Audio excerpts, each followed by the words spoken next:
I hope सभी बच्चे अच्छे होंगे, फिट एंड फाइन होंगे।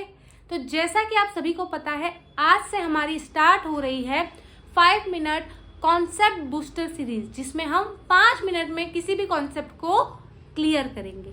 तो स्टार्ट करते हैं आज हमारे डे 1 में। आज हम पढ़ने वाले हैं ऑक्सीकरण और अपचयन के बारे में, है ना। तो स्टार्ट करते हैं ऑक्सीकरण। तो बेटा एक बार हमें ध्यान रखनी है कि आपका ऑक्सीकरण हो या अपचयन हो, ये हमेशा साथ साथ चलते हैं। ऑक्सीकरण हो या अपचयन हो, साथ साथ चलते हैं। ऑक्सीकरण में क्या होता है बेटा? ऑक्सीकरण में ऑक्सीजन में वृद्धि होती है, हाइड्रोजन में कमी होती है। ये दो बेसिक चीजें हमें ध्यान रखनी है कि ऑक्सीकरण में ऑक्सीजन में वृद्धि होती है, हाइड्रोजन में कमी होती है। और अगली बात, इलेक्ट्रॉन का त्याग होता है, बेसिकली कमी होती है। अब ये जो ऑक्सीकरण है ना, उसका उल्टा है अपचयन। ऑक्सीकरण में जो भी होगा उसका उल्टा अपचयन में होगा, और दोनों साथ साथ में चलेंगे। कैसे? जैसे आपके ऑक्सीकरण में ऑक्सीजन में वृद्धि हुई, तो इसका उल्टा क्या होगा? कमी हो जाएगी। तो अपचयन में क्या होगा बेटा? ऑक्सीजन में कमी होगी। और क्या होगा बेटा? यहाँ हाइड्रोजन में कमी है, तो यहाँ पर हाइड्रोजन में वृद्धि होगी। और तीसरी बात क्या होगी? इलेक्ट्रॉन ग्रहण होंगे। ये तो बेसिक डेफिनेशन है कि ऑक्सीकरण में ये तीनों चीजें होती हैं, अपचयन में ये तीनों चीजें होती हैं। अब ऑक्सीकरण और अपचयन हमेशा साथ में चलते हैं। जहां ऑक्सीडेशन हो रहा है 110%, वहां पर रिडक्शन भी होगा, है ना। ऑक्सीकरण को अंग्रेजी में बोलते हैं ऑक्सीडेशन, और अपचयन को बोलते हैं बेटा रिडक्शन, अंग्रेजी में, है ना। तो जहां पर आपका ऑक्सीडेशन होगा वहां पर रिडक्शन होगा ही होगा।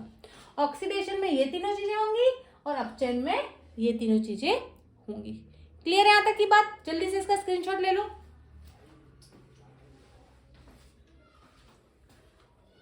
चलिए आगे बढ़ते हैं।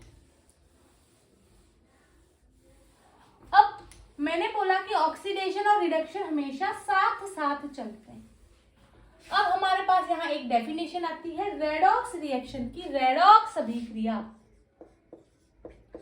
रेडॉक्स अभिक्रिया, तो भाई ऐसी अभिक्रिया जिसमें ऑक्सीडेशन भी हो रहा है, रिडक्शन भी हो रहा है। मतलब ऐसी अभिक्रिया जिसमें ऑक्सीकरण एवं अपचयन दोनों होते हैं, रेडॉक्स अभिक्रिया कहलाती है ना। जिसमें ऑक्सीकरण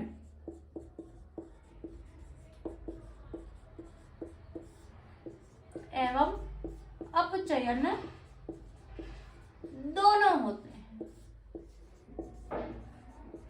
वैसे भी हमने कहा कि ऑक्सीडेशन अकेला नहीं हो सकता, रिडक्शन अकेला नहीं हो सकता।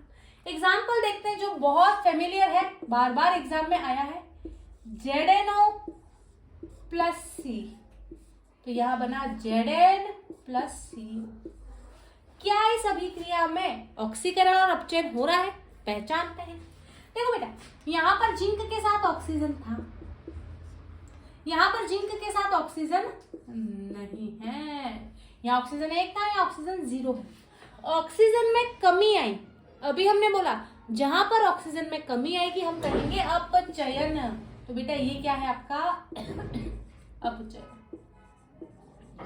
सिमिलरली कार्बन के पास यहाँ ऑक्सीजन नहीं था, यहाँ पर कार्बन के पास ऑक्सीजन बढ़ गया है, ऑक्सीजन में वृद्धि, तो क्या कहेंगे? ऑक्सीकरण। यहाँ पर देखो बेटा, ऑक्सीकरण भी हो रहा है, अपचयन भी हो रहा है, इसीलिए ये क्या है? रेडॉक्स अभिक्रिया है। अब हमसे पूछा जाता है कि किसका ऑक्सीकरण हो रहा है या किसका अपचयन हो रहा है। तो एक ही चीज ध्यान रखनी, भाई घटना जिसके साथ घटेगी उसके साथ वो चीज होगी। भाई मेरा एक्सीडेंट हो गया मान लो, अब आपसे कोई पूछेगा कि किसका एक्सीडेंट हुआ, तो आप क्या बोलोगे? निष्ठा मैम का हुआ। सिमिलरली यहाँ पर ZnO के साथ घटना घटी है कि ऑक्सीजन छोड़ के चली गई है और जिंक बचा है। ZnO के साथ घटना घटी है, इसीलिए अपचयन किसका होगा? ZnO का। तो यहाँ पर लिख लो बेटा ZNO का अपचयन। घटना किसके साथ घटी बेटा? कार्बन के साथ। क्या घटना घटी? ऑक्सीजन जैसी सुंदर बीवी आके उसको मिल गई। घटना कार्बन के साथ घटी, इसलिए ऑक्सीकरण कार्बन का हो रहा है। कार्बन का ऑक्सीकरण।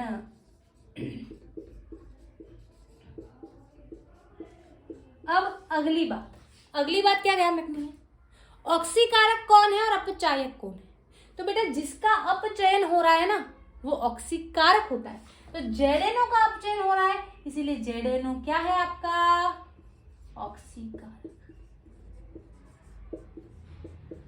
ठीक है, चलिए ऑक्सीकरण जिसका हो वो होता है अपचायक। तो कार्बन का ऑक्सीकरण हो रहा है, इसीलिए कार्बन एक अपचायक है इस रिएक्शन में। तो ये मोटा मोटा आपका ऑक्सीकरण और अपचयन था। ऑक्सीकरण और अपचयन से रिलेटेड जो भी कॉन्सेप्ट था इस थोड़ी सी ड्यूरेशन में हमने किया। आई होप आपको पसंद आया होगा। वीडियो को लाइक जरूर करें, शेयर जरूर करें और सब्सक्राइब करना ना भूलें। तो मिलते हैं नेक्स्ट डे में किसी और कॉन्सेप्ट के साथ। तब तक के लिए बाय बाय, टेक केयर।